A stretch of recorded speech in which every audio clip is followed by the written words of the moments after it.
5 நிமிடங்களில் டெப்ட் free buy 30 சுருக்கம்.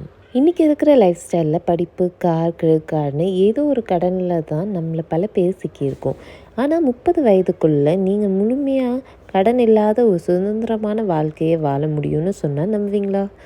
Jason Antony மற்றும் ஆலிவர் ப்ரவுன் எழுதின டெட் ஃப்ரீ பை 30 புத்தகத்தோட சுருக்கத்தை தான் இன்றைக்கி நாம் பார்க்க போகிறோம். மனநிலை மாற்றம், மைண்ட் செட் ஷிஃப்ட். கடன் வாங்குறது இன்றைக்கி ரொம்ப சாதாரண விஷயமாக மாறிடுச்சு.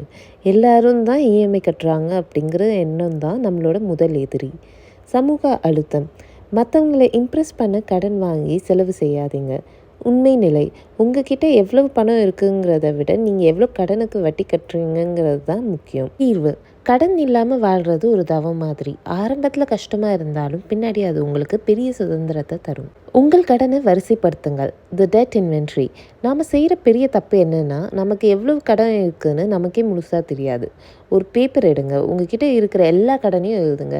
Credit card, personal loan, education loan எல்லாமே. ஒவ்வொன்றுக்கும் எவ்வளவு வட்டி இன்ட்ரெஸ்ட் ரேட் கட்டுறீங்கன்னு நோட் பண்ணுங்கள். Debt snowball versus debt avalanche. Debt snowball சின்ன கடனை முதல்ல அடைச்சி ஒரு தன்னம்பிக்கையை வளர்க்குறது. டெட் ஆவலான்ச் அதிக வட்டி இருக்கிற கடனை முதல்ல அடைச்சி பணத்தை மிச்சப்படுத்துறது. புத்தகம் என்ன சொல்லுதுன்னா, உங்களுக்கு எது செட் ஆகுதோ அதை தேர்ந்தெடுங்க, ஆனால் கடனை அடைக்கிறத நிறுத்திடாதீங்க. செலவுகளை குறைத்தல். த ஸ்பெண்டிங் கிளென்ஸ். கடனை அடிக்க 2 வழி தான். ஒன்று வருமானத்தை அதிகப்படுத்தணும், இல்லைன்னா செலவை குறைக்கணும். லேட்டேஸ் அண்ட் சப்ஸ்கிரிப்ஷன்ஸ். சின்ன செலவுகளை, தேவையில்லாத ஓடிடி சந்தாக்கள், தினமும் வெளியில் சாப்பிட்றது மாத கடைசியில் பெரிய தொகையாக நிற்கும். அதை கட் பண்ணுங்கள். Cash only. கிரெடிட் கார்டு தேய்க்கும் போது வழி தெரியாது, ஆனால் பணமாக கொடுக்கும்போது யோசிப்போம். முடிஞ்ச வரை பணத்தை பயன்படுத்துங்க.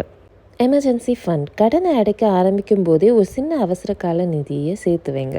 இல்லைன்னா ஒரு சின்ன எமர்ஜென்சி வந்தால் கூட நீங்கள் திரும்பவும் கடன் வாங்க வேண்டி வரும். வருமானத்தை பெருக்குதல். Boosting income. வெறும் செலவை குறைச்சா மட்டும் போதாது. 30 வயதுக்குள்ளே கடனை முடிக்கணும்னா வேகம் முக்கியம். சைட் ஹசல்ஸ். உங்கள் மெயின் வேலையை தவிர்த்து பார்ட் டைம் வேலை அல்லது ஃப்ரீலான்சிங் மூலமாக வர்ற வருமானத்தை அப்படியே கடனை அடைக்க பயன்படுத்துங்க. Bonus and hikes.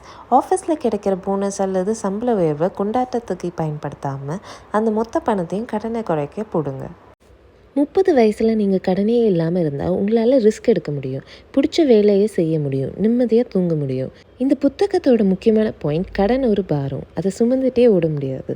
இன்றைக்கி உங்கள் கடனை லிஸ்ட் போடுங்க, சின்ன மாற்றங்களை செய்யுங்க. இந்த வீடியோ உங்களுக்கு பிடிச்சிருந்தால் லைக் பண்ணிவிட்டு ஒரு சப்ஸ்கிரைப் பண்ணிவிடுங்க.